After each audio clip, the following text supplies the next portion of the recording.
Response video to conference report guy, Fred.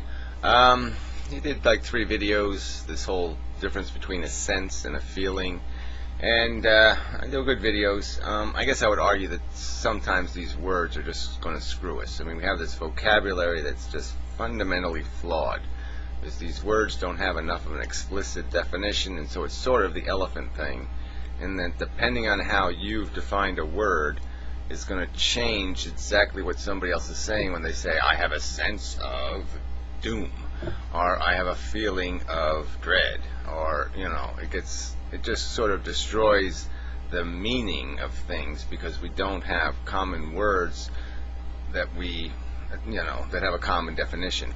So I'm not disagreeing with your idea that if we're going to tie these emotions to something, they're obviously feeling is the sense. That word works for that.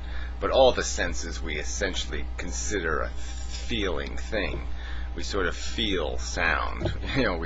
It does have that texture to it.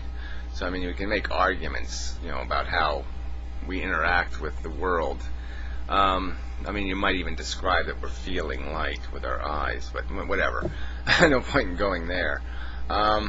It's just what the brain's doing with what it's processing, and I guess that's why I tend to say that let's maybe use the word sense of, because it's a manufactured perception. Emotions are manufactured perceptions, where in these senses we could call the native senses they're not synthetic. They're the native senses, and that these emotions and the rest of it, let's call that the second tier feelings, they're manufactured by the brain, by higher parts of the brain than what's coming in through these crude senses. Something like that. I think you get my point.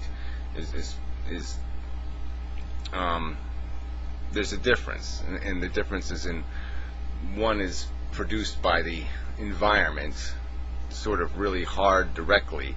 Some kind of matter has to bang into us, and this other sense is created out of old energy, so to speak, old interactions, and it's a product of what recycles and bangs around and reflexively smashes around inside of our skull. The ricochet senses. Maybe we could use, I don't know.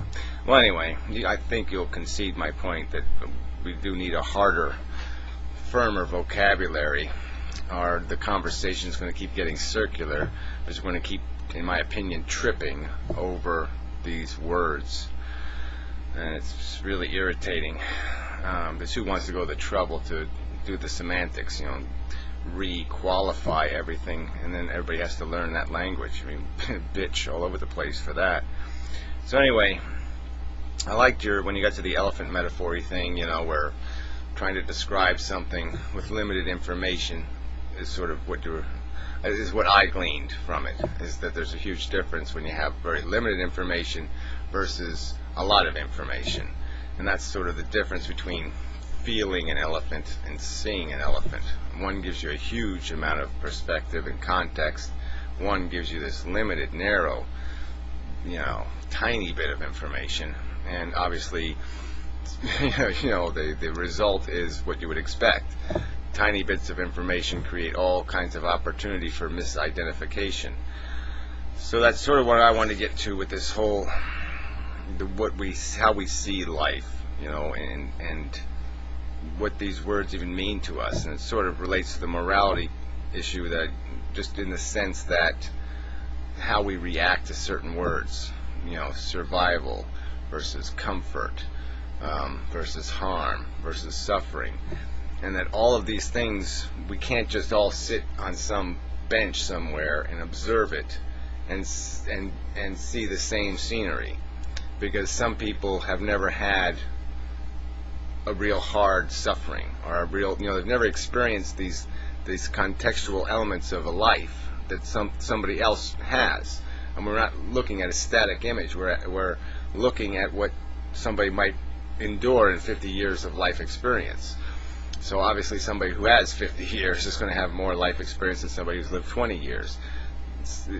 By some sort of logical deduction, one assumes that somebody who's lived 50 years has probably felt more parts of the elephant. They've been over more territory and have a broader perspective on what the elephant is. Obviously, that doesn't always hold true, because some people have lived such narrowly focused lives that all they did was stay at the back of the elephant and feel the tail forever. Alright, so my point is that it's this context thing, and how we see what's going on. So if I was to draw like a crude picture of life, some sort of, this is what a cell is, okay? And it's got this DNA crap in it. I'm just doing it, and it consumes and then it reproduces another copy of itself. Now, I could describe that process in a lot of ways, and depending on how I do it and what kind of pretty colors I paint it, it's like the scenery thing, black and white versus full color. Sometimes black and white gives you all this contrast because and it suits your mood and all this kind of crap, but other times you need the color to really appreciate, like spring or something. It's hard to do spring in black and white, and that's sort of what happens here. Is when we're in this process of describing what this life thing is, what we're doing with the consciousness, all this crap, it really depends on, if we paint this little cell pink and we make consumption a good thing because it's going to eat and it's going to have a nice meal, and and then it's going to make a copy of itself, and there's no implication there like the copy's going to go out and consume the next generation or something.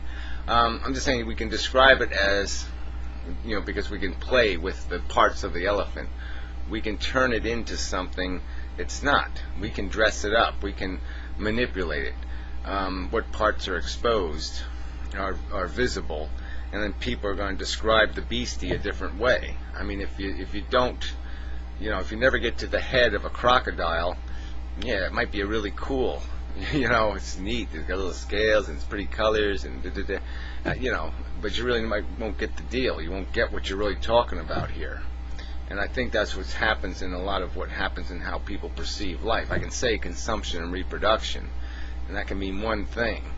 But if you think about it in terms of some sort of thing, some kind of Frankenstein monster that just goes into the world and consumes, and then creates another copy of itself that consumes, and another copy of itself that consumes, and just spreads across the universe, people could get the vision of it.